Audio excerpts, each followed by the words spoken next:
Saudara, keberadaan TNI di rumah Jaksa Agung Muda Pidana Khusus Jampitsus Febri Adriansyah menimbulkan kecurigaan dan pertanyaan.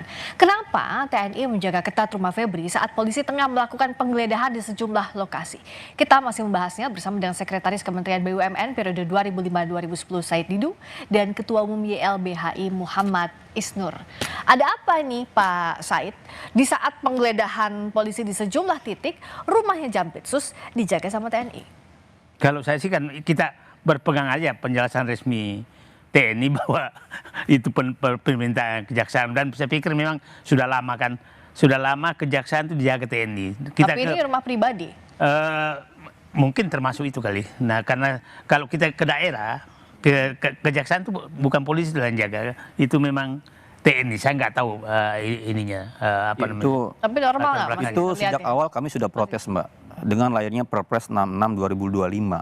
Ini menyimpangi fungsi TNI yang harusnya urusan pertahanan. Kita sebenarnya sedih melihat pasukan yang direkrut, dilatih, digaji untuk perang, untuk ancaman militer, malah jadi seperti satpam di depan rumah pejabat gitu. Dan yang lagi di sidik korupsi, bagi saya ini justru mencoreng nama baik TNI. Itu bukan kebetulan ada di sana, memang sebagai ketua Satgas PKH, tapi Anda melihat ada hubungannya meskipun penjelasan Kapus Pen tidak komandan yang mengarahkan pasukan aware. Ini dalam rangkaian penegakan hukum, dalam proses ada orang digeledah, ada orang kemudian mau di dalam si penyidikan, terus mengarahkan pasukan ke depan rumah, maka indikasi atau orang menganggap bahwa ini adalah upaya membarikade, upaya mensabotase, upaya dalam rangkaian obstruction of justice. Itu jangan sampai ada seperti itu gitu. Makanya kalau saya lihat hari ini tuh udah nggak ada lagi gitu. Maka jangan sampai ada semacam lost control dari Panglima TNI membiarkan komandan-komandan di bawahnya ini bertindak sesuka hati. Walaupun ada Perpres 266 2005. Itu yang sejak awal saya khawatir. Perpres ini akan dimanfaatkan sedemikian rupa dalam momen tertentu jadi alat menghalangi penegakan hukum gitu. Nah, bagaimana agar ini protes untuk ini? Bagaimana agar ini tidak dianggap sebagai alat menghalangi penegakan hukum, Pak Said? Nah, dengan apa yang kita lihat kemarin. Itulah pentingnya sekarang. Karena sekarang penggeledahan ini masih simpang siur. Kalau murni penegakan hukum, maka semua orang menyatakan jangan halangi dong. Ya. Karena tidak dijelaskan apakah murni penegakan hukum atau persaingan antara kejaksaan dengan polisi dalam rangka, kan begini. Ini kan di PKH, tim PKH itu kan memang komandannya kan Febri, wakil ketuanya adalah Kasum kan. Polisinya nggak ada, ya kan, di PKH itu. Dan ini kan melakukan penertiban di mana-mana. Dan ini menjadi tangan Presiden Prabowo untuk menertibkan oligarki, ya kan. Nah, karena ini bekerja, Febri ketua. Jadi, sekarang orang bertanya, apakah Febri ini, walaupun belum dinyatakan tersangka, tapi yang digeledah adalah rumahnya, apakah Febri ini digeledah sebagai Jampitsus, apakah digeledah sebagai tim PKH? Ini yang kalau digeledah tim PKH artinya ada serangan ke PKH. Dan yang lebih yang nggak kalah penting juga, Bang, bukan hanya rumahnya yang dijaga, tapi juga jam 3 pagi datang tuh beberapa anggota datang ke Polda Metro dan diliput oleh banyak media. Meskipun itu dibantah oleh Kapus Pen, tapi gambarnya apa yang Anda lihat itu? Kelihatan. Itulah pentingnya. Saya bilang kalau murni penegakan hukum, bahwa memang ada tersangkanya, ada keterlibatan TPPU-nya Febri, maka itu bisa orang menyatakan itu salah. Tapi kalau ini tidak dijelaskan, maka orang berpendapat ini serangan oligarki kepada tim PKH.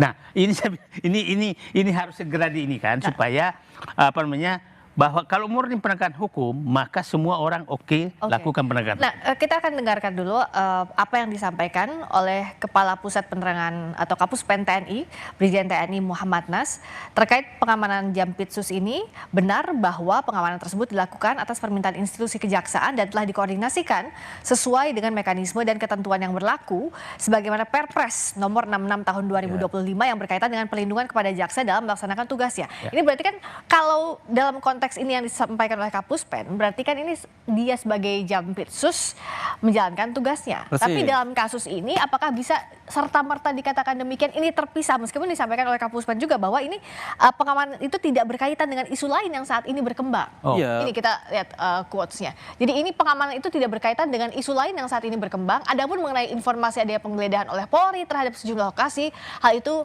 merupakan proses yang berbeda dan menjadi kewenangan Polri. Gimana Mas? Ya, ini kan bersembunyi di balik Perpres 66/2025 yang menurut kami ini melanggar Undang-Undang TNI.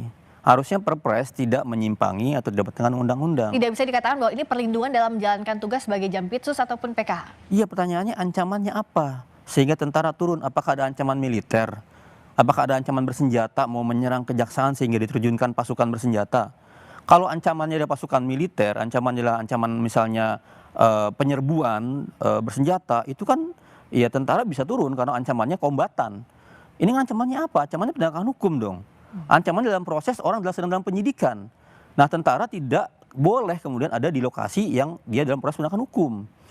Ini seolah-olah publik ingin menangkap ini yang menghalangi penegakan hukum. Dan ini menurut saya mencoreng muka TNI gitu. Pak Said, apakah apa yang bisa harusnya dijelaskan lebih clear lagi agar tidak ada kesan show of force kalau memang tidak ada show of force di tengah penegakan hukum yang sedang berjalan? Saya pikir menurut ini jelas harus ada segera penjelasan kasusnya apa, tersangkanya siapa, apa kaitannya penggeledahan itu dilakukan. Ini kan nggak ada sama sekali. Kita nggak tahu tersangkanya apa, kasusnya apa, penggeledahannya. Selama itu tidak ada, berarti spekulasi akan terus berkembang. Spekulasi ya saya bilang, sebab ini serangan oligarki kepada tim PKH. Itu spekulasinya gitulah. Nah ini yang jangan kalau itu terjadi artinya itu serangan ke presiden. Presiden berkali-kali pidato di tim PKH, siapapun yang menghalangi PKH akan berhadapan dengan presiden. Itu kasarnya dia. Gitu. Nah, jangan sampai ini tidak dijelaskan, seakan-akan siapa tahu memang ini murni penegak hukum, tapi kalau salah penanganan maka dianggap serangan ke tim PKH. Nah, kalau Mas Isnu melihatnya PKH atau ke mungkin maksud bangsa itu gini. Jampitsus. Ada contoh baik dilakukan KPK ketika menjelaskan sebuah perkara dengan expose. Ya, Penjelasannya detail, runut. Oh, ini ada pidananya ini. Dugaan peristiwanya seperti ini. Krononya jelas juga. Tersangkanya ini. Yang digeledah ini. Ya. Nah, publik membutuhkan itu juga. Jadi memang masukan baik ya menurut saya Kapolri, Barreskrim, Polda Metro harus menyampaikan itu dengan transparan agar publik tidak menduga-duga apakah ini penegakan hukum atau ada unsur-unsur yang lain gitu. Bagi saya di situ titik kuncinya. Tapi selama 24 jam ini tidak ada, bukan itu yang dipilih. Apa yang Anda baca kalau begitu dengan langkah yang dipilih oleh Polda? Penyidikan kan sedang menggali seluruh kemungkinan perkara ini seperti kemana arahnya. Dan sampai mana titik sampainya gitu. Harusnya itu yang kemudian dicari, diduga gitu. Kadang-kadang penyidikan kan memulai dari penangkapan yang kecil dulu. Siapa yang ditangkap duluan? Meningkat sampai level yang tinggi kaitan dengan pejabat yang lain seperti apa. Itu yang harus dibongkar dengan cepat. Ya, agar publik tahu, oh ini emang serius penyidikannya gitu. Di situ titik krusial menurut saya memang yang penting dilakukan. Yang kedua, publik itu sekarang dikagetkan dengan tersebarnya surat-surat internal kelembagaan. Misalnya di internal kejaksaan tiba-tiba adalah maksudnya Zoom mitigasi AGHT, ancaman gangguan hambatan tantangan. Sementara apa AGHT-nya kalau Anda melihat tidak ada dalam kasus itu satu. Yang kedua kemudian di Jateng tiba-tiba ada berita lain, tidak usah datang kalau dipanggil periksa-periksa ini.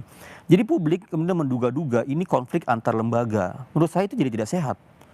Tidak sehat, harusnya memang fokuskan kembali ke ranah penegakan hukum bahwa ini adalah niat baik untuk korupsi.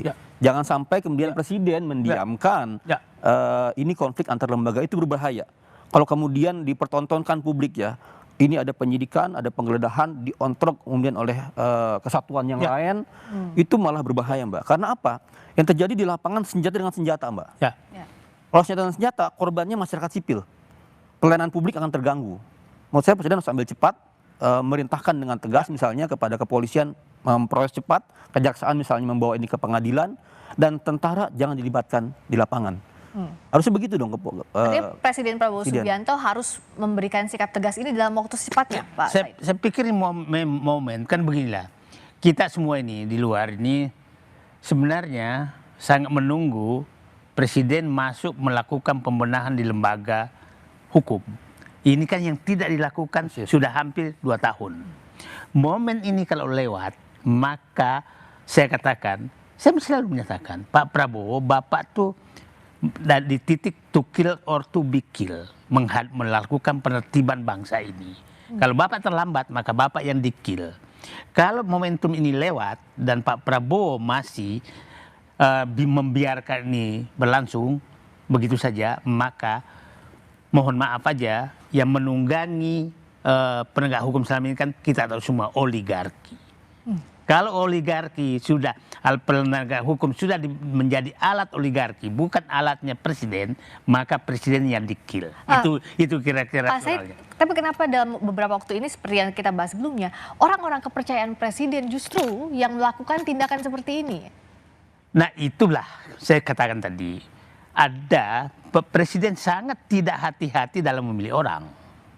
Sangat tidak hati-hati dalam memilih orang, karena saya melihat begini, selalu Pak Presiden menyatakan 4 kriteria dia pakai, tapi kemudian dia kan patriotisme, nasionalisme, integritas, profesionalisme. Tapi yang dipilih adalah koncoisme. Ini yang masih ini padahal yang dikemukakan ini terus. Nah ini coba kita tahu Kedekatan ya. Kedekatan. Nah kedekatan ini, tapi mudah-mudahan Pak Presiden dengan kasus MBG bahwa orang dekat ternyata pengkhianat, menyadari ternyata orang dekat itu belum tentu loyal. Gini, dalam korupsi itu Lidgard tuh bilang ada 3 potensi membuat orang korupsi. Pertama adanya monopoli, diberikan posisi yang dia monopoli. Yang kedua adalah kewenangan yang berlebihan, nggak ada kontrol antar horizontal maupun vertikal. Yang ketiga nggak ada pengawasan yang kuat. Bagi saya Prabowo tidak membangun ini. Hari ini tiga-tiganya? Tidak bangun. Di BGN, misalnya Badan Gizi nggak dibangun. Dadan, Hindayana, dan tim semua diberikan kewenangan tanpa kejelasan. Yang ada ketergesa-gesaan. Satgas PKH juga sama, dikasih kewenangan yang monopoli, kewenangan berlebihan, nggak ada pengawasan. Akhirnya apa? Kemungkinan besar para pejabat di semua institusi akan korupsi yang sama. Jadi kalau saya melihat Prabowo, itu bukan lagi gagal dalam di ujung, tapi dia gagal merencanakan. Sehingga dia merencanakan buat gagal gitu. Jadi proyek-proyek ambisiusnya sejak awal kami sudah prediksi kalau caranya seperti ini tergesa-gesa. Kewenangannya berlebih, nggak ada kontrol, nggak ada pengawasan. Dan dimonopoli oleh satu lembaga, apalagi berbasis komando, akan tinggi kemungkinan korupsi. Bukankah ini bahaya? Itu berulang di semua institusi. Dan ini akan bahaya artinya Mas? Di masyarakat sipil melakukan riset banyak, bukan hanya di MBG. KDMP juga itu potensi rentenya sangat besar sekali. PKH sangat besar sekali potensi rentenya. Makanya niat baik atau kemudian semangat kata-kata itu harus diiringi dengan strategi, dengan taktik, dengan langkah-langkah yang baik juga. Kalau Anda ngasih jabatan kepada seorang, ingat kata Acton, the power tend to corrupt. Kekuasaan, power itu potensinya korup. Nah kalau dikasih kekuasaannya absolut, maka absolut juga korupnya. Yang terjadi, Prabowo tidak membangun landasan bagaimana mencegah power yang untuk nggak korup. Yang juga saya ingin perdalam yang tadi Pak Said Didu bilang, ada kalau salah satu bacaannya adalah oligarki ingin melawan PKH yang selama ini melawan oligarki. Tapi ada tentara di sana yang dikerahkan untuk menjaga. Apakah memang ini yang sekarang terjadi dan dilakukan, dan kenapa itu harus dilakukan?